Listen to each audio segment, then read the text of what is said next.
বন্ধুরা 2022-এ আজকের ডেটে দাঁড়িয়ে যে দুটো মোবাইল ফোনের ব্র্যান্ড সবচেয়ে দারুণ কাজ করছে তারা হচ্ছে আইকিউ, অপরদিকে অবশ্যই মটোরোলাকে রাখতে হবে। আইকিউ তাদের নিও সিরিজের আন্ডারে নিও 6 5G এই ফোনটা ইন্ডিয়ান মার্কেটে 31শে মে মাত্র দুদিন পরেই লঞ্চ করছে এবং ইন্ডিয়াতে লঞ্চ করা মানে এই ফোনটা কিন্তু বাংলাদেশে আনঅফিশিয়ালি আপনারা দেখতে পাচ্ছেন খুব তাড়াতাড়ি। আর এখানে আইকিউ কিন্তু বাংলাদেশের ওপরেও খাটবে এবং বাংলাদেশ মার্কেটেও তারা অফিশিয়ালি অনেক ফোন লঞ্চ করবে। এই ফোনটার যেটা মেন আকর্ষণীয় বিন্দু হচ্ছে তারা কিন্তু স্ন্যাপড্রাগনের 870 এই প্রসেসরটা দিয়ে একটা ফ্ল্যাগশিপ গ্রেডের স্পেসিফিকেশন দিচ্ছে, তাও আবার কম প্রাইসের মধ্যে। যদি স্পেসিফিকেশন শোনেন তাহলে আপনি অবশ্যই মনস্থির করে ফেলবেন যে এই প্রাইসের মধ্যে আমরা এই ফোনটাকেই পারচেস করব, অন্য কোনো ফোনের দিকে তাকাবো না। অবশ্যই স্পেসিফিকেশন এই ভিডিওতে শেয়ার করব। তার পাশাপাশি আপনাদের কি করতে হবে, একটা লাইক দিয়ে ভিডিওটাকে স্টার্ট করতে হবে এবং শেষ পর্যন্ত ভিডিওটাকে অবশ্যই শেষ পর্যন্ত এনজয় করবেন। আপনার মূল্যবান মতামতটা অবশ্যই কমেন্টে কিন্তু কমেন্ট করবেন। আর যারা এখনো সাবস্ক্রাইব করেনি, নতুন আজকে প্রথমবারের জন্য ভিডিওটা দেখছেন, বাংলা ভাষায় এরকম টাইপের আমরা ভিডিও নিয়ে আসি। কোন ফোন নতুন নিতে হবে, কোন ফোন নেওয়া উচিত, কোন ফোন নেওয়া উচিত না, আপডেটের ভিডিও, আনবক্সিংয়ের ভিডিও, টেকনিক্যাল ভিডিও, তাও সোজা সরল বাংলা ভাষায়, আমাদের মাতৃভাষায়। অবশ্যই সাবস্ক্রাইব করে পাশে থাকবেন। তো বন্ধুরা, এখানে আইকিউ নিও 6 5G নামক এই ফোনটা নিয়ে আসছে। এই ফোনটার যদি প্রথমে আমি ডিসপ্লে সেকশনের কথা বলি, এখানে 6.62 ইঞ্চির একটা E4 super AMOLED full HD plus panel কিন্তু এখানে আইকিউ প্রোভাইড করছে। এর মধ্যে HDR10 প্লাসের সার্টিফিকেশন রয়েছে, 120 হার্জ রিফ্রেশ রেটের এখানে সুবিধা রয়েছে। তার পাশাপাশি ব্রাইটনেস লেভেল রয়েছে 1300 নিটসের ব্রাইটনেস, মানে সুপার একটা দারুণ পুরো ফ্ল্যাগশিপ গ্রেডের আমরা কিন্তু এখানে ডিসপ্লে পেয়ে যাচ্ছি। আর এখানে সবচেয়ে বড় কথা হচ্ছে তারা কিন্তু 5 সোল এখানে ক্যামেরা দিচ্ছে।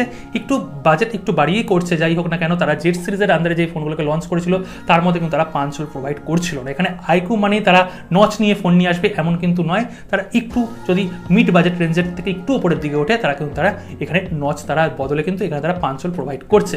যদি এই ফোনটার আমরা ক্যামেরা সেকশনের কথা বলি, এখানে পেছনে আমরা 3টে ক্যামেরা পাচ্ছি। 64 মেগাপিক্সেলের ক্যামেরা, এটা কিনা মেন ক্যামেরা। এখানে OIS এর সাথে থাকছে কিন্তু মেন ক্যামেরাটা, সঙ্গে 12 মেগাপিক্সেলের আলট্রা ওয়াইড ক্যামেরা এবং 2 মেগাপিক্সেলের একটা আনইউজড, যাই হোক না কেন অপটিমাইজেশন ভালো করেছে এটা কিন্তু শোনা যাচ্ছে, 2 মেগাপিক্সেলের একটা ম্যাক্রো ক্যামেরা দিচ্ছে এবং ফ্রন্টে যেটা বললাম 5 সোলের মধ্যে 16 এমপির সেলফি ক্যামেরা দিচ্ছে। ফ্রন্ট ক্যামেরায় এখানে ফুল HD 30 FPS এ ম্যাক্সিমাম আমরা নিতে পারবো, ভিডিওগ্রাফি করতে পারবো। আর ব্যাক ক্যামেরায় আমরা 4K 30 FPS এ OIS এর মানে দারুণ কিন্তু স্ট্যাবিলাইজেশন থাকবে, OIS থাকছে, EIS থাকছে, দারুণ ভিডিওগ্রাফি করতে পারবো। আর এছাড়া এর মধ্যে যা ক্যামেরা অ্যাপ্লিকেশনের মধ্যে যা মোড থাকে, প্রত্যেকটা আইকিউর যারা ফোন ইউজ করেছেন বা যারা ভিভোর ফোন ইউজ করেছেন এখানে কিন্তু সেই রকম কালারই আমরা পাবো ফটোগ্রাফির মধ্যে।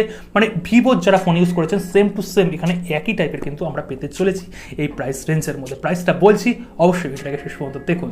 তো বন্ধুরা, এখানে ব্যাটারি সেকশনে আমরা 4700 mAh এর ব্যাটারি পাচ্ছি এবং ইনবক্স আমরা অবভিয়াসলি চার্জার পাচ্ছি। এখানে স্যামসাং নয় যে চার্জারটাকে গায়েব করে দিল, অ্যাপোলো নয়। এখানে 80 ওয়াটের একটা দুর্দান্ত ফাস্ট চার্জার পাচ্ছি। মোটামুটি এখানে 40 থেকে 45 মিনিটের মধ্যে ফুল চার্জ হয়ে যাবে ফোনটা। তো এখানে আমরা ডুয়েল স্টিরিও স্পিকার পাচ্ছি। তার পাশাপাশি এখানে যদি আমরা বিল্ড কোয়ালিটির কথা বলি, ব্যাক সেকশন এবং ফ্রন্ট সেকশন ফ্রেম সবই কিন্তু প্লাস্টিকেরই থাকছে, কিন্তু ভালো কোয়ালিটির প্লাস্টিক কিন্তু এখানে ইউজ করা হয়েছে। আর ফ্রন্টে এখানে প্রোটেকশন থাকছে একটা আননোন গ্লাস, কিন্তু এখানে বলা হচ্ছে নিয়ার কর্নিং গোরিলা গ্লাস 5 এর মডেল কিন্তু এখানে প্রোটেকশন দিয়ে দেবে ফ্রন্টে। এছাড়া যেটা মেন আকর্ষণীয় বিন্দু সেটা হচ্ছে এখানে আমরা যে এসওসিটা পাচ্ছি সেটা হচ্ছে স্ন্যাপড্রাগনের ফ্ল্যাগশিপ গ্রেড 800 সিরিজের 870 মানে আপনারা জানেন 2021-এর one of the best processor ছিল।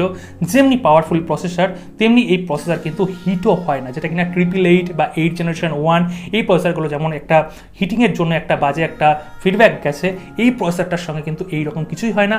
আপনারা এখানে BGMI বা পাবজি যাই হোক না কেন 90 FPS পর্যন্ত খেলতে পারবেন। এখানে কিন্তু আইকিউ আলাদাভাবে অপটিমাইজেশন করেছে। এছাড়া ছোটোখাটো যা গেম হয় প্রত্যেকটা গেম এই প্রসেসরের মধ্যে পুরো মাখনের মতন চলবে। কেন মাখনের মতন চলবে বলছি, কারণ আইকিউ স্পেশাল কিন্তু গেমের জন্যই ফোন বানায় এবং গেমের জন্য কিন্তু তারা আলাদাভাবে অপটিমাইজেশন করে। তার পাশাপাশি এখানে ভাইব্রেশন থেকে শুরু করে যেগুলো গেমের জন্য এনহ্যান্সমেন্টের জন্য লাগে প্রত্যেকটা জিনিসই প্রোভাইড করা হচ্ছে। এবং হিট যেহেতু হয় না তার সাথেও কিন্তু এখানে এক্সট্রা প্রোটেকশন দেওয়া হচ্ছে, ভেপার চেম্বার দেওয়া হচ্ছে। ভেপার চেম্বারের জন্য একদম ফোনে হিটই করবে না এমনই ব্যাপার। আর CPU থ্রটলিং যাতে না হয় তার জন্যই কিন্তু এখানে কুলিংটার জন্য ভেপার চেম্বার প্রোভাইড করা হচ্ছে। যাই হোক না কেন, অনেক কথা বলে ফেললাম। এখানে যে ভেরিয়েন্টগুলো আসছে সেখানে থাকছে 128GB ইন্টারনাল মেমোরি। এখানে কিন্তু মেমোরি ভেরিয়েন্ট UFS 3.1 তারা প্রোভাইড করছে এবং LPDDR5 তারা র্যাম প্রোভাইড করছে। র্যাম থাকছে বেস ভ্যারিয়েন্ট 8GB, এছাড়াও 256GB একটা ভ্যারিয়েন্ট থাকবে সঙ্গে 8GB র্যাম।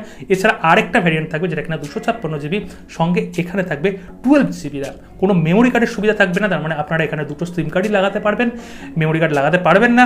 এখানে ইন্টারনাল মেমোরি যা দিচ্ছে মেমোরি কার্ডের দরকারও পড়ে না। আর যদি সফটওয়্যার সেকশনের কথা বলি, এখানে কিন্তু ফানটাচ ওএসি থাকছে ভিভোর, আর ইনবক্স এখানে অ্যান্ড্রয়েড 12 পেয়ে যাচ্ছে। আর এখানে কিন্তু আইকিউ 3 বছরের সফটওয়্যার আপডেট দিয়ে দেবে, তার মধ্যে একটা মেজর কিন্তু অ্যান্ড্রয়েডের আপডেটও থাকবে, একটা কি দুটো হয়তো এখানে অ্যান্ড্রয়েডের আপডেট দিয়ে দেবে, সিকিউরিটি প্যাচেরও হয়তো আপডেট এখানে 3 বছর অ্যাভাব তারা প্রোভাইড করবে। তো প্রাইসের যদি কথা বলি, এটা ইন্ডিয়াতে ধরা হচ্ছে 30,000 টাকার নিচেই আসবে, ধরা হচ্ছে এটা 27,000 টাকা এইরকম প্রাইস রেঞ্জের মধ্যে লঞ্চ করবে বেস ভেরিয়েন্ট, এবং এই ফোনটা অফার দিয়ে হয়তো 26,500 এইরকম প্রাইসের মধ্যে ব্যাংকের অফারের মধ্যে আপনারা পেয়ে যাবেন যারা ইন্ডিয়া থেকে এই ভিডিওটা দেখছেন।